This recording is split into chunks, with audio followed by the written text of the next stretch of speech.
한 목소리로 고백하겠습니다. 기도하면 회복됩니다. 한 번 더 고백합니다. 기도하면 회복됩니다. 2026년 새해 첫 금요 기도에 오신 여러분을 주님의 이름으로 환영합니다. 우리 교회에서 드리는 예배마다 집중하는 형태가 조금씩 다르잖아요. 수요 예배는 성경을 한 장씩 살펴보는 형태죠. 성경 연구라고 말해도 좋고 성경 공부라고 말해도 좋을 것 같아요. 금요 기도회는 뜨겁게 찬양하고 간절히 기도하는 그런 시간이죠.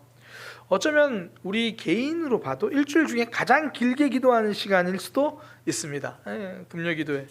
어떤 교회는요, 이 성도들의 전체 기도하는 그 기도 시간을 총합해서 계산하는 그런 교회들도 있더라고요. 예를 들어 교회가 1만 시간 기도 운동을 합시다. 그러면 성도들이 하루에 몇 시간 언제 나와서 기도하겠습니다라고 시간을 이렇게 다 해요. 그래서 그 시간을 총합해 가지고 교회가 1만 시간 함께 기도한다. 그렇게 총합을 하는 그런 경우도 보았습니다.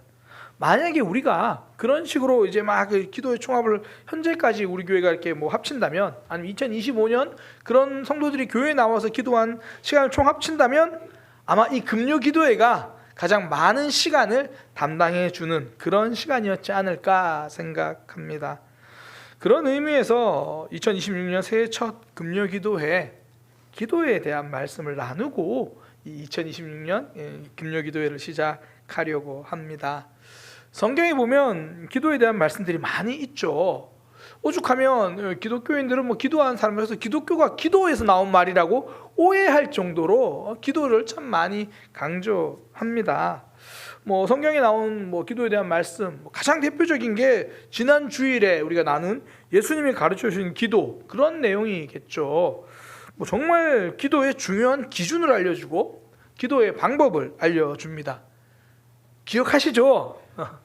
먼저는 하나님 나라를 구하는 기도, 그리고 내 삶의 필요를 구하는 기도, 그리고 나의 신앙을 잘 관리하기 위한 기도, 우리를 시험에 들게 하지 마시옵고 다만 악에서 구하시옵소서, 이런 내용이었어요. 오늘은 구약 성경에서 우리가 기도에 대해서 잘 아는 말씀 중에 하나를 함께 나누려고 하는 겁니다. 예레미야 33장 3절 말씀이죠. 너는 내게 부르짖으라 내가 내게 응답하겠고 내가 알지 못하는 크고 은밀한 일을 내게 보이리라. 사실 너무나 잘 아는 구절입니다. 아마 암송하시는 분들도 있을 거예요. 자, 이제 아직 사라지면 안 되는데 성도들이 당황할 수 있어요. 암송하는 척하면서 앞을 보고 우리 함께 읽겠습니다. 앞을 보고, 이제 성희씨 보면 안 돼요. 앞을 보고 하는 거예요. 함께 하겠습니다. 너는 내게 부르짖으라 내가 내게 응답하겠고 내가 알지 못하는 크고 은밀한 일을 내게 보이리라. 다들 암송하신 것 같아요, 그죠? 사실 정말 대부분이 암송하실 거예요. 물론 개역 개정에서 한글로 좀 바뀌면서 약간 달라지긴 하지만 너무나 유명한 구절이죠. 그리고 이 말씀이 의미가 있는 이유가 있습니다. 하나님이 예레미야에게 그 전에는 부르짖지 말라라고 하셨어요. 기도하지 말라고 하셨어요. 예레미야 7장 16절, 그런즉 너는 이 백성을 위하여 기도하지 말라. 그들을 위하여 부르짖어 구하지 말라. 내게 간구하지 말라. 내가 내게서 듣지 아니하리라. 한 번만 그러신 게 아니고요. 예레미야 11장 14절, 그러므로 너는 이 백성을 위하여 기도하지 말라. 그들을 위하여 부르짖거나 구하지 말라. 그들이 부르짖을 때에 내가 그들에게서 듣지 아니하리라. 더 이상 기도하지 말고 부르짖지 마라. 내가 응답 안 할 거다. 이런 걸요, 선을 넘었다 이렇게 표현하는 거예요. 더 이상 회복될 수 있는 시기가 지난 거예요. 골든타임을 다 놓친 겁니다. 이제 기도해도 소용없다. 하나님이 그렇게 말씀하실 거예요. 그런 절망적인 상황입니다. 그러니까 이스라엘 백성들도 참 대단하죠. 어떻게 하나님이 두 손을 놓게 만들었는가요? 또 한편으로는 이게 참 무서운 말씀입니다. 과연 나는 하나님의 골든타임 지금 안에 있을까? 사역을 하면서요, 그런 모습을 볼 때가 있어요. 딱 하나님께 나와서 엎드려야 할 타이밍, 그때를 놓쳐가지고 한참을 방황한 이들을 봐요. 뭐 청소년 수련회나 제가 청소년 담당할 때 훈련학교를 진행하다 보면 이런 경험을 해요. 그 지나고 나서 보면 그때 하나님 앞에 나왔어야 하는데, 하나님이 부르시고 하나님이 기도의 자리를 초청하실 때 그 골든타임을 놓쳐서 한참 고생하고 돌고 돌고 돌아서 오는 사람들, 물론 그 방황도 의미가 있습니다. 이스라엘 백성들이 가데스 바네아에서 가나안 땅 정탐하고 와서 우리는 못 들어갑니다, 그렇게 이야기하잖아요. 10명이 그런 이야기를 하고 그 불순종의 고백을 하고 나서 40년을 방황하죠. 그 40년 방황, 비록 고생스럽긴 하지만 그래도 의미가 있는 시간이었습니다. 하나님을 알아가고 믿음이 세워지는 시간이죠. 그러나 저한테요, 방황 40년 선택할래, 아니면 처음부터 방향 잘 잡고 4일 만에 들어갈래, 그러면 저는 무조건 두 번째요. 혹시나 목사님 그래도 방황이 의미가 있으니까 저는 이번 기회 놓치고 그냥 딱 40년만 방황하고 고생하고 물 없어서 막 너무 힘들고 막 그 불뱀이 와서 막 물어서 막 거의 죽을 것 같고 그렇게 하다가 40년 후에 나오겠습니다. 방황의 의미는 있습니다. 그러나 만약에 바로 그 4일 만에 풍성함을 누릴 수 있다면 얼마나 좋습니까? 그 타이밍이 있는 거죠. 그런데 이스라엘 백성들은 그 골든타임을 놓쳤습니다. 그래서 하나님이 더 이상 기도에도 응답하지 않겠다고 돌아앉아 버리신 거예요. 그런 하나님이 예레미야에게 다시 이제 기도하라고 말씀하시는 본문입니다. 절망의 상황에서 다시 회복시켜 주시기 위한 전환점이죠. 우리가 지금 두 구절을 살펴봤지만 딱 오늘 본문과 반대잖아요. 나를 향해 부르짖지 마라, 기도하지 마라. 이제는 그 반대예요. 나를 향해 부르짖으라. 전환점, 그 시작이 기도입니다. 이제 다시 기도하라. 그러면 회복된다. 우리의 삶도 그렇습니다. 어떤 절망의 상황, 단절의 상황, 캄캄한 상황이라도 하나님이 기도의 자리를 부르시면 그때가 전환점이 되는 거예요. 기도가 반등의 시점이 됩니다. 하나님은 기도를 통해서 우리의 삶을 회복시키시죠. 이게 예레미야 개인의 삶을 봐도 그래요. 지금 예레미야는 붙들려 있는 상황이에요. 1절에 보면 나와요. 예레미야 33장 1절에 보면 예레미야가 아직 시위대 뜰에 갇혀 있을 때에 여호와의 말씀이 그에게 임하시니라. 두 번째라 그러는데 첫 번째는 32장에 보면 나와요. 두 번째 말씀하시는 거예요. 그러니까 말씀을 전한다는 이유로 갇혔거든요. 그러니까 말씀을 전하는데 이제 이 나라가 바벨론에 망할 거다 막 그러니까 사람들이 야, 너 왜 군사들의 사기를 떨어뜨리냐, 너 왜 나라에서 안 좋게 말하느냐, 그래가지고 지금 갇혀 있어요. 하나님 말씀을 전했는데. 믿음의 삶이 늘 형통의 결과를 가져오는 게 아닙니다. 내가 하나님을 위해서 열심히 달려가서 막 헌신하고 충성하고 정말 사람 안 보고 하나님만 보고 열심히 했더니 찾아온 결과가 시위대 뜰에 갇힐 수도 있다는 거죠. 늘 인정받고 대접받는 삶이 아니라 어려움이 찾아오고 답답한 일이 생깁니다. 지금 예레미야가 그런 상황이죠. 그런 답답하고 절망의 순간 갇혀있는 그 상황인데 하나님은 그에게 큰 비밀을 알려주시겠다고 하세요. 감옥에 갇힌 답답한 속에서도 그는 기도를 통해 하나님의 놀라운 일을 알게 되는 거죠. 기도하면 하나님의 뜻을 알게 된다는 거죠. 정말 재밌지 않습니까? 붙잡혀 있어요. 갑갑한 상황이에요. 밖에 돌아다니지도 못해요. 아무것도 할 수 없는 상황인데 그때 기도의 자리, 그 자리가 기도의 자리를 바뀌면 하나님의 비밀을 알게 된다는 거죠. 그러니까 정말 답답한 상황인데 그때가 하나님과 깊어지는 시간일 수 있습니다. 그러니까 밖에도 나가지 못하는 상황. 그런데 하나님의 비밀을 알아요. 밖에 다 돌아다닐 때는 하나님 때를 알 수 있는 게 아니라 오히려 하나님을 놓치죠. 풍경도 봐야 되니까. 맛집도 봐야 되고 남들이 가는 거기도 가봐야 되고 너무 바빠서 하나님을 미루어요. 어떤 목사님은 책을 하나님 너무 바빠서 기도합니다 그러는데 우리는 하나님 너무 바빠서 다음에 뵙겠습니다. 그럴 때가 있는 거죠. 그런데 내 길이 막혔어요. 갑갑해요. 할 일도 없어요. 갈 데도 없어요. 그때 하나님과의 시간이 시작됩니다. 내가 무엇을 놓치고 있었는지를 알게 되죠. 어떤 분은 병상에 눕게 돼서 할 일이 없으니까 성경을 읽었다는 분도 제가 많이 봤어요. 병원에 누워서 할 수 있는 게 없으니까. 근데 요즘은 안타까워요. 병원에 누워도 휴대폰이 통해요.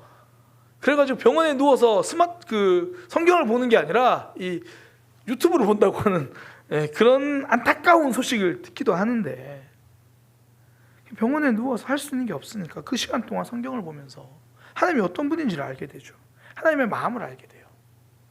오히려 답답한 상황이 우리의 영혼까지 답답하게 하는 건 아니라는 겁니다.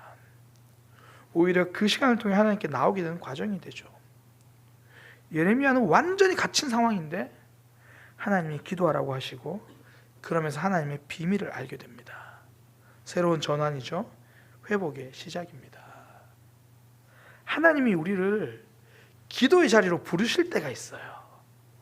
그건 회복시켜 주시겠다는 약속입니다. 그 자리로 찾아가면 회복을 경험하는 거예요.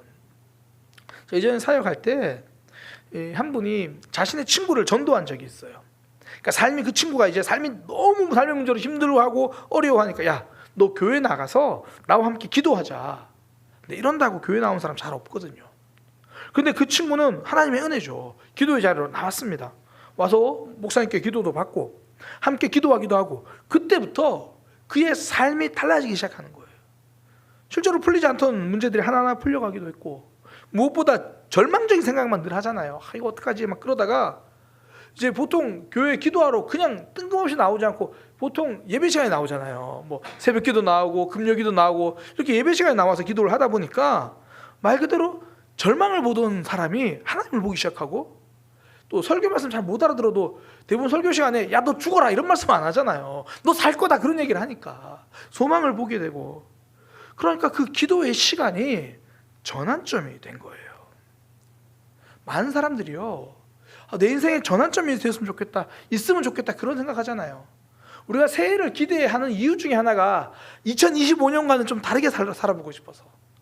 2025년에는 열심히 담배 피며 살았는데 2026년에는 담배 끊고 살아보고 싶어서, 2025년에는 저는 오늘도 야식을 먹을 건데 2025년에는 다이어트 안 하고 살다가 2026년 첫 금요 기도에 마치면 오늘 아내랑 닭을 시켜 먹기로 했는데, 어쨌든 달라질 걸 기대하잖아요. 전환점을 기대하잖아요. 하나님은 그 전환점의 시작을 기도라고 말씀하시는 거예요. 기도를 시작하면 반전됩니다. 야곱의 인생의 반전은 야복강 씨름이었잖아요. 야곱이 너무 답답한 마음을 가지고 야복강을 건너잖아요. 이 강을 지나면 내가 죽을지도 모르는 캄캄한 시간이죠. 그러니까 그 강으로 들어가는 게요, 회복을 향해 들어가는 게 아니라 그 모습만 보면 절망처럼 보이는 거예요. 어쩌면 이 강이 지금 내 인생 같을지도 모르죠. 그런데 야곱은 그 자리에서 하나님의 천사를 끝까지 붙들고 씨름하잖아요. 끝까지 기도의 자리를 지키고 붙들고 있었다는 의미겠죠. 기도의 자리 끝까지 붙들고 있었더니 그의 이름부터 바뀌어요. 존재가 달라진 겁니다.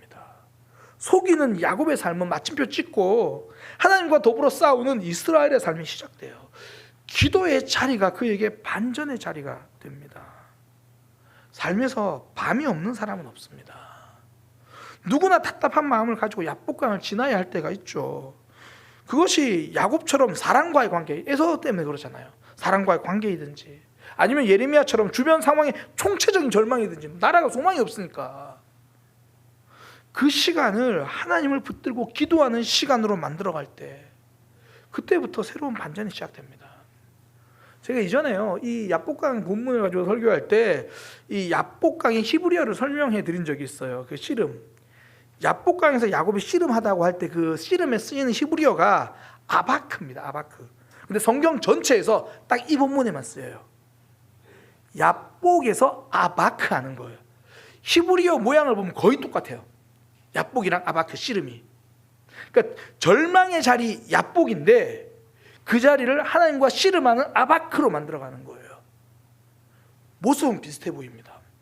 우리가 기도한다고 당장 달라지나요? 어떻게 보면 기도하는 시간이 더 절망처럼 보이실 때가 있죠. 그러나 그 야복이 아바크 씨름하는 순간이 되면 삶에 새로운 소망이 생깁니다.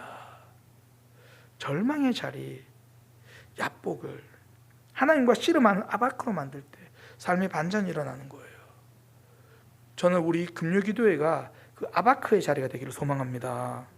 2026년 우리 사랑의 교회 금요기도회는 하나님과 아바크하는 자리 돼서 믿음의 역전도 경험하고 내 인생의 역전도 경험하고 새로운 반등, 새로운 변화가 일어나는 그런 삶이 되기를 축복합니다. 삶이 아무리 분주해도 이 기도의 시간을 놓치지 않는다면, 때로는 지쳐도 기도의 시간을 내가 놓치지 않고 끝까지 붙들고 있으면 반전을 경험하게 됩니다. 왜 기도하면 새로운 반전이 시작됩니까? 기도의 핵심이 하나님이기 때문이에요. 기도라고 말씀하신 3절의 핵심은요, 하나님이에요. 하나님과 하나님의 일. 기도의 중심은 나 자신이 아니고 하나님이에요.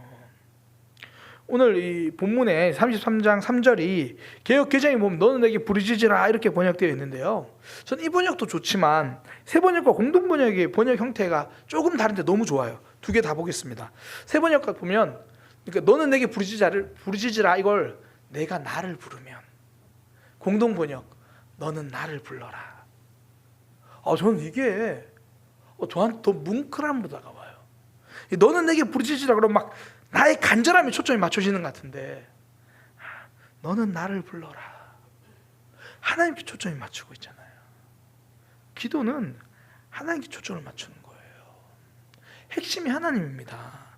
하나님께 기도하니까 하나님이 응답하시죠.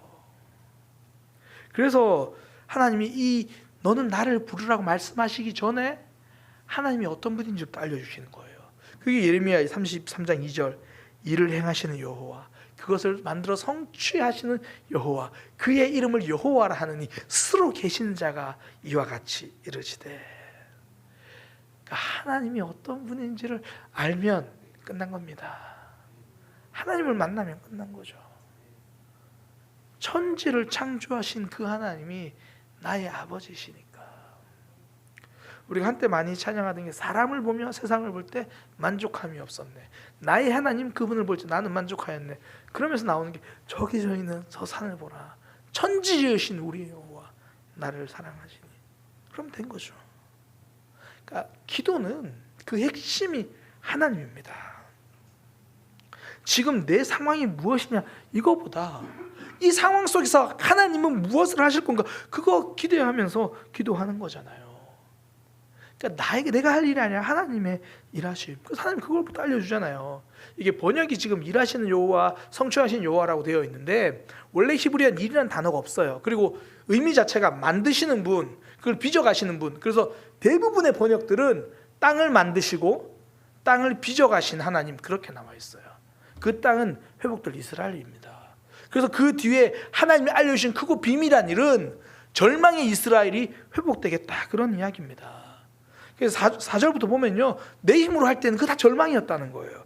예레미야 33장 4절에서 5절 보겠습니다. 이스라엘 하나님 여호와께서 말씀하시니라, 무리가, 그러니까 이스라엘 백성들이 이 성읍과 과업과 유다의 왕궁을 헐어서 갈대아인의 차모와 칼을 대항하여, 이게 갈대아인 바벨론이 막 공격해 들어오니까 이길 수 없으니까 어떻게 하냐면 막 집도 허물고 어떻게든 시가전에서 승리해 보려고 온갖 방법을 다 쓰는 겁니다.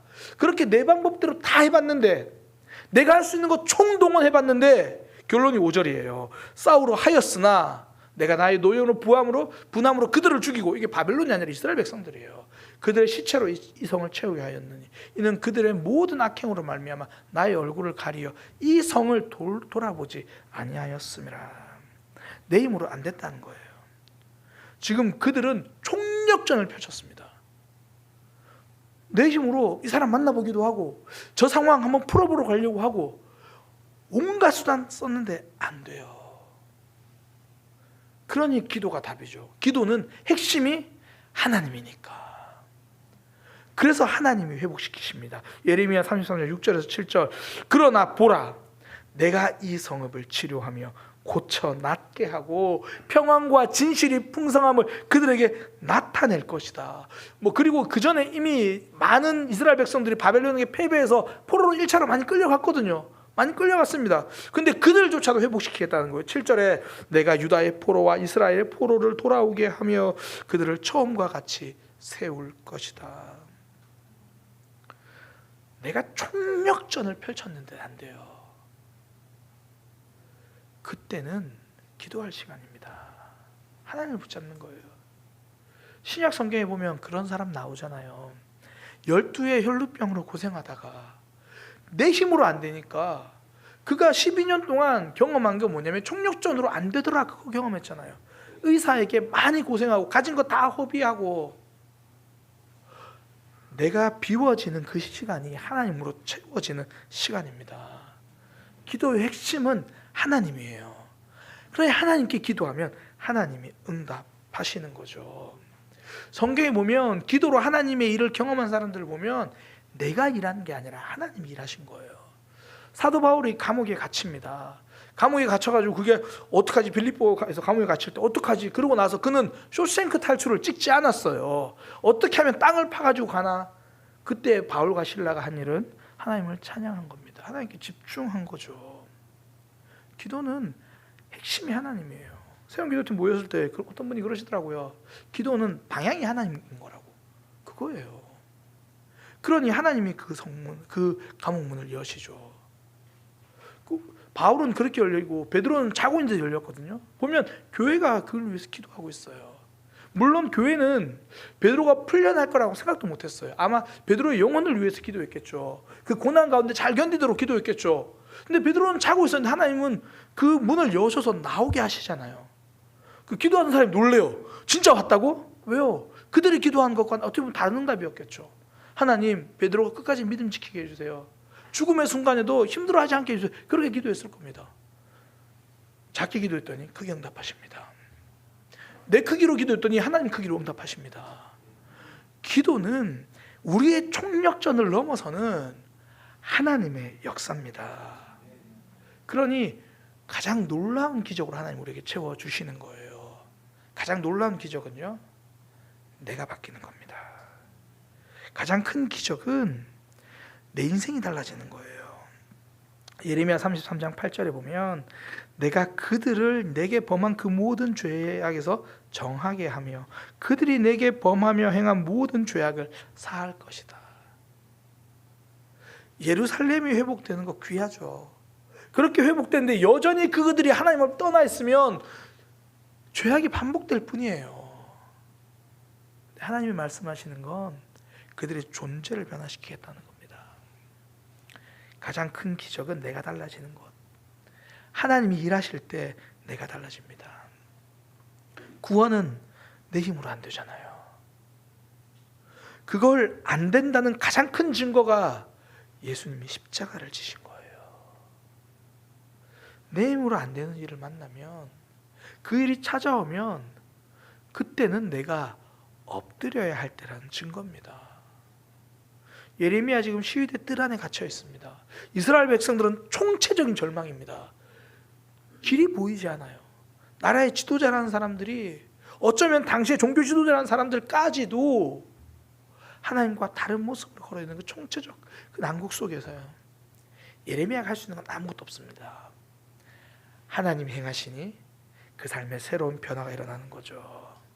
기도의 핵심은 하나님이에요. 그러니 우리가 기도할 때 이런 문제 저런 문제 다 가지고 오십시오. 뭐라도 다 가지고 오십시오. 그러나 내 문제로 끝내지 말고 이 문제 속에서 하나님이 어떻게 일하실지 하나님을 기대하시기 바랍니다. 목사님 하나님을 기대하는 게 잘 모르겠어요. 그러면 기도 제목 쫙 적어놓고 기도 제목 내 것 읽고, 하나님 내가 이런 문제도 있고 저런 문제도 있고, 일단 다 적으세요. 좀 너무 두루뭉술하게 하지 말고, 하나님 아시죠? 아멘. 그럼 하나님도 그래 너 알지? 그래 기다려봐. 다 적어놓고, 그래도 하나님 잘 모르겠으면 그때부터 성경을 읽으세요. 성경 읽는 것도 기도입니다. 하나님을 고백하는 거니까. 핵심은 하나님이에요. 기도가 나를 드러내는 모습이 되면 안 되는 거죠.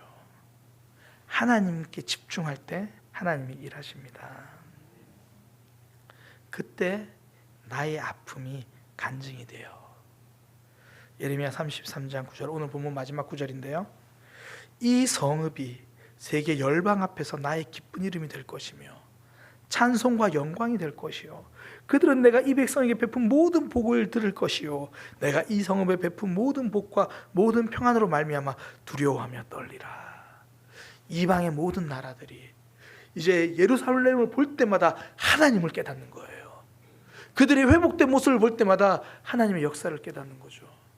우리의 삶 어두운 밤이 있습니다. 그런데 그 어두운 밤, 그 야복강 같은 그 시간을 아바크 하나님 붙들고 씨름했더니 주변 사람들이 놀라는 거예요. 와, 정말 너희 하나님 살아계시는구나. 나의 반전이 그들의 삶의 마음의 반전을 일으키는 거죠. 기도하면 회복됩니다. 하나님이 2026년에도 우리 사랑의 교회 금요기도회를 주셨습니다. 반전의 시작이죠. 반전의 자리입니다. 이 자리가 하나님 붙들고 기도하고 새롭게 반전되는 회복을 경험하는 믿음의 자리가 되기를 소망합니다. 기도하겠습니다. 하나님, 우리의 삶 하나님이 핵심입니다. 그러니 기도하겠습니다. 절망의 자리, 절망의 상황에서도 하나님이 우리를 회복시키기 위해서 기도의 자리를 부르시니 그 하나님 붙들고 회복을 경험하는 2026년 우리 이 금요기도의 시간 되게 하여 주옵소서. 예수님의 이름으로 기도드립니다.